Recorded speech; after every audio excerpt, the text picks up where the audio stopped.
Pero bueno, Sósimo, para hablar de estos temas ya está con nosotros en la línea telefónica el doctor Óscar David Rojas Silva. Él es doctor en economía y específicamente sobre la crítica de la economía política.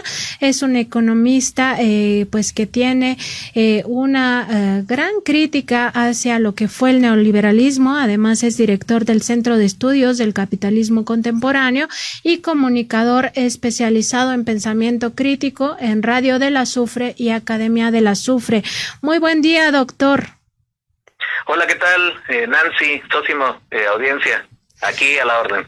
Pues preguntarle qué significaría para México en esta coyuntura que estamos viviendo y que ya parece estar acelerando a las fuerzas políticas y económicas de cara a las elecciones de 2024 y esta lucha por tener el control de todos los recursos de México y sobre todo seguir saqueando.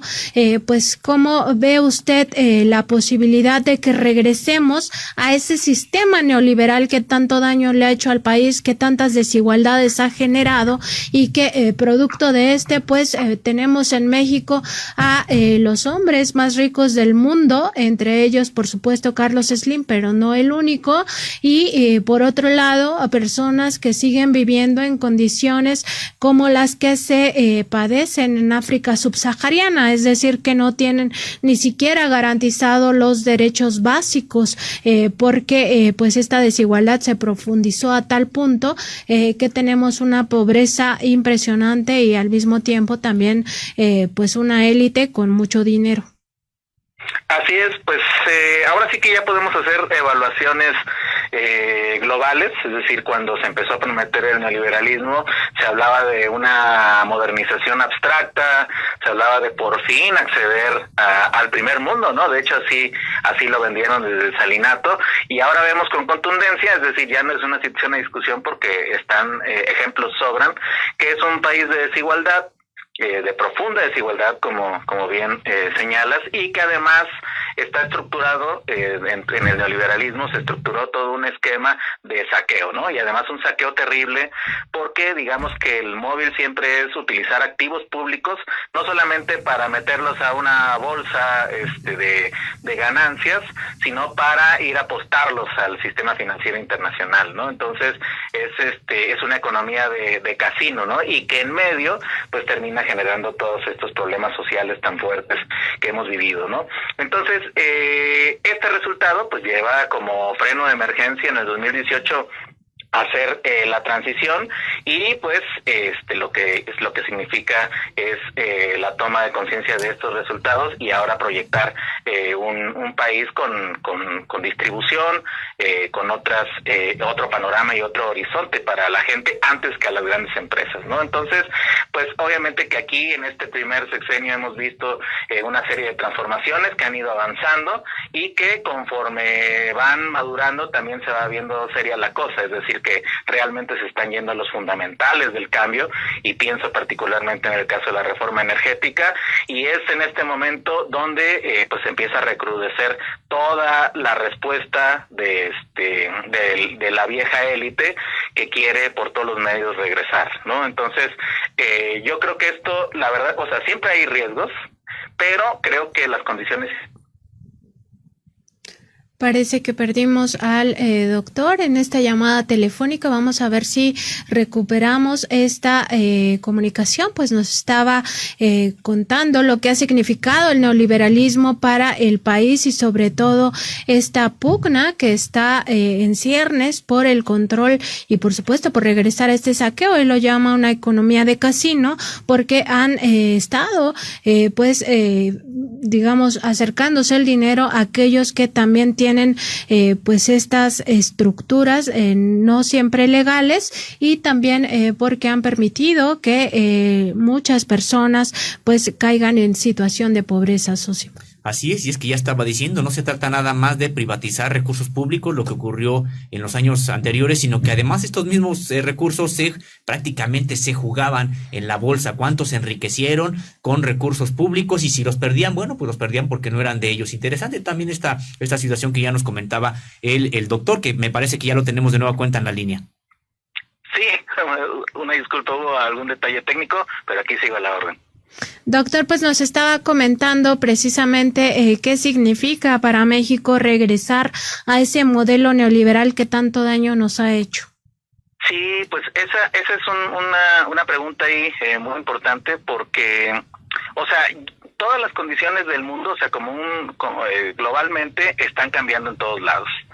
Entonces, el neoliberalismo, vamos a decir que no solamente ha fallado en México, sino ha fallado a nivel internacional, ¿no? Entonces, los riesgos de regresar es simplemente, pues, perder mucho tiempo, es decir, un retroceso que nos llevaría a una situación crítica social muy fuerte. Yo creo que habría ingobernabilidad en caso de un supuesto nuevo gobierno neoliberal, pues porque sí se ha avanzado en el sentido, no nada más en el sentido de la distribución, en el sentido de la aplicación de otras políticas, sino que también la cuestión ideológica ha ido cambiando en la gente, ¿no? O sea, antes del 2018 estaba muy lejano tener en el imaginario otro tipo de ejercicio público.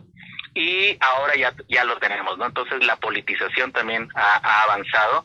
Los riesgos, por supuesto, sería que pues estas élites están esperando cualquier cosa para regresar con todo. Lo vimos, de hecho, un primer episodio de esto en el caso de cuando el PRI regresó después de los gobiernos del PAN, que se recrudeció la corrupción, es decir, era recuperar el tiempo perdido. Entonces, pues aquí en este caso tendríamos toda una andanada de volver a regresar toda esa riqueza que se ha distribuido a pocas manos, y pues obviamente que esto generaría no solamente un conflicto serio en términos económicos, sino también un conflicto político serio y social.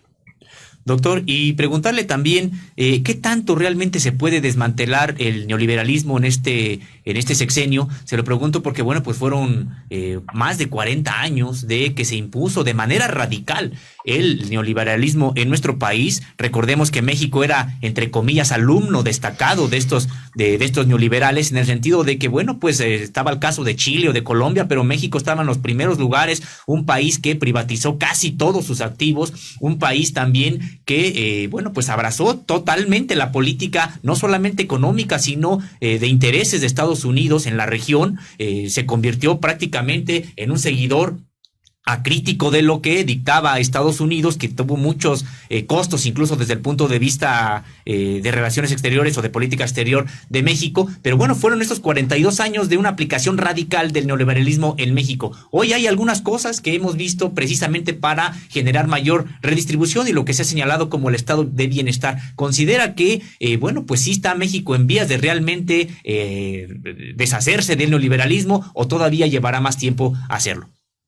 Yo creo que vamos de forma acelerada. Es decir, esto por lo que decía hace un minuto, de que es una situación de carácter mundial que está sucediendo al mismo tiempo en todos lados. Incluso Estados Unidos tiene que hacer ya otro tipo de políticas de cara a la crisis que está enfrentando en su conflicto con China. Entonces, esa situación es altamente beneficiosa para acelerar los procesos en México. Digamos que por supuesto que todavía falta, es decir, no ha sido sencillo, lo hemos estado viendo, salen problemas por todos lados. Realmente era una tierra de saqueo, de conquista, ¿no? Como se le ha dicho ahora con el asunto de las empresas españolas acá.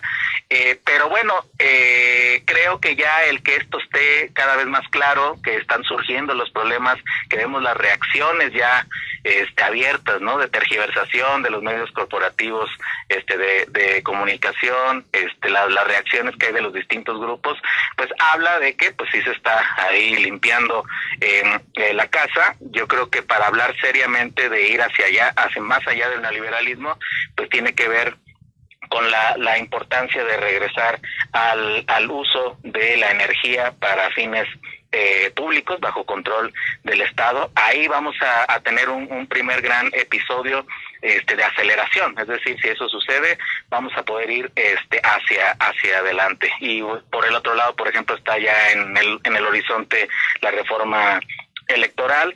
Eso también nos va a llevar a, digamos que mejorar nuestro sistema democrático para que no termine en la gran farsa que se construyó durante el neoliberalismo, es decir, la renovación de todas estas instituciones para que realmente tengan sus efectos de carácter público y social, ¿no? Entonces, yo creo que estamos en un gran cóctel donde están pasando muchas cosas por un montón de sectores y además la condición, los vientos internacionales están a favor, porque para decirlo en una idea, a Estados Unidos, de hecho, hasta Estados Unidos, lo diría así, le conviene una industrialización en México en su batalla que tiene contra China.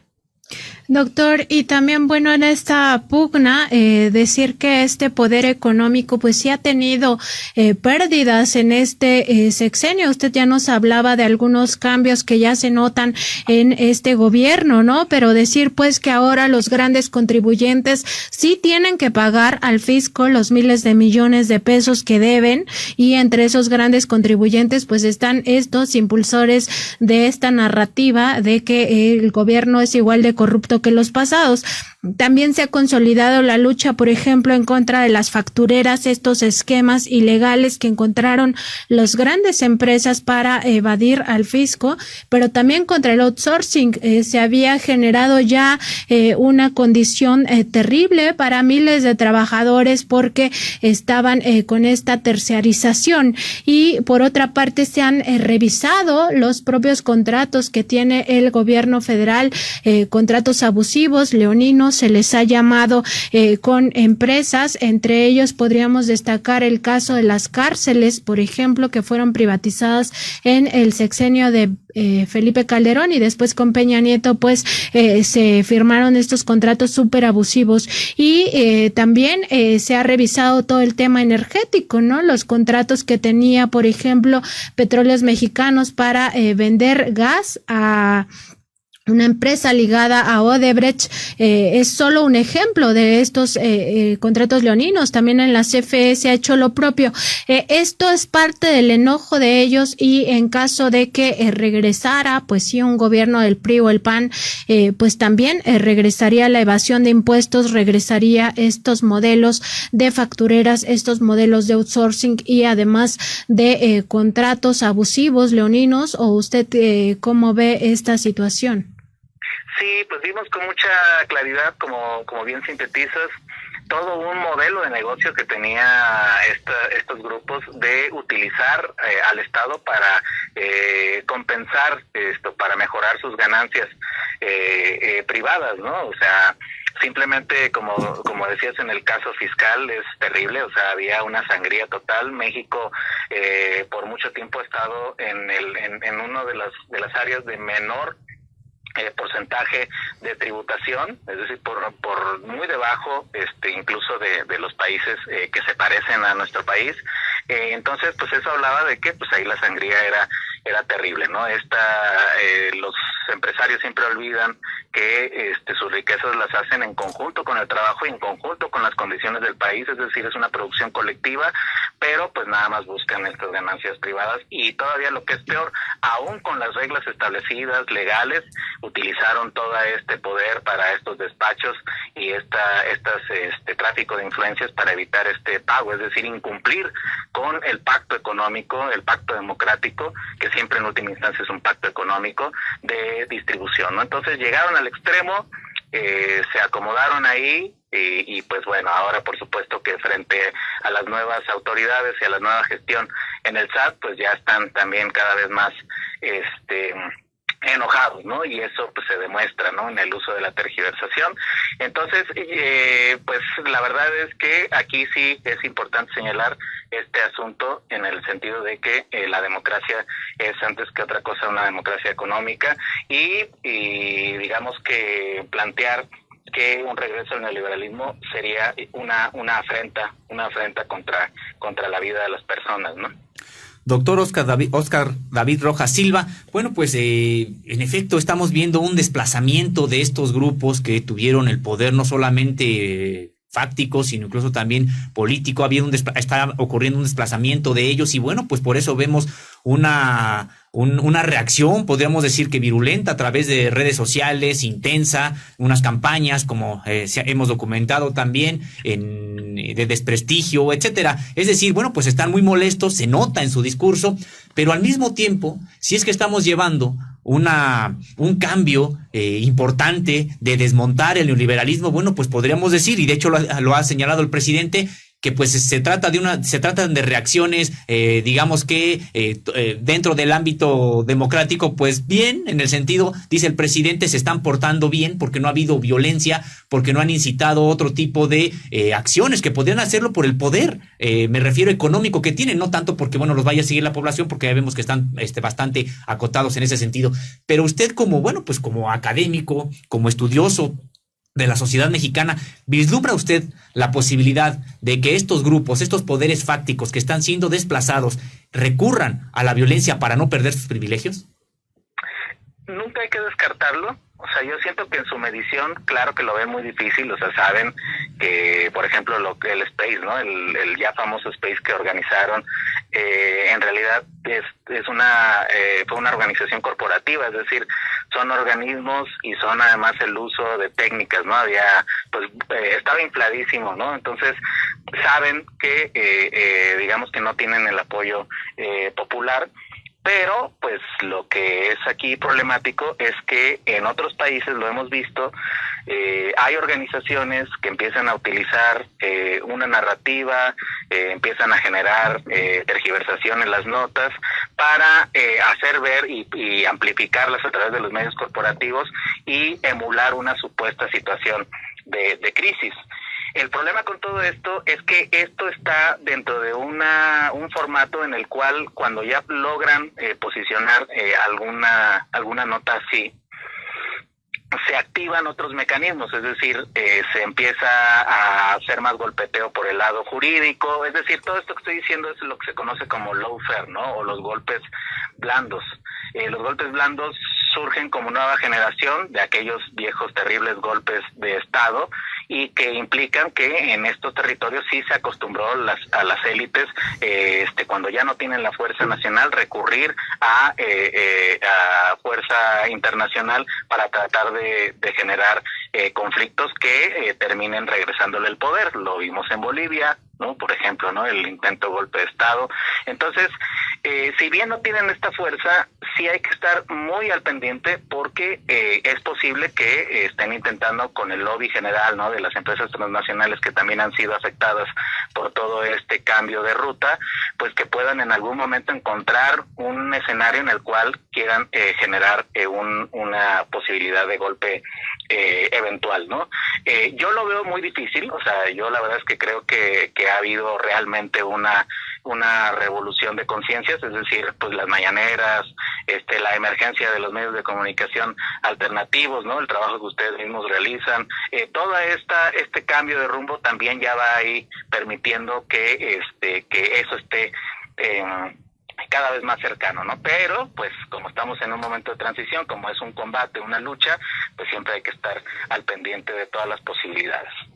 Doctor, pues le agradecemos mucho estas reflexiones, muy importante lo que nos comenta en caso de regresar pues a este modelo neoliberal, lo que significaría esta afrenta para las mayorías por supuesto que son las más empobrecidas y las más vapuleadas por este sistema neoliberal. Muy buen día, doctor, muchas gracias. Muchas gracias a ustedes, les mando un saludo, un abrazo y saludo a la audiencia. Hasta pronto.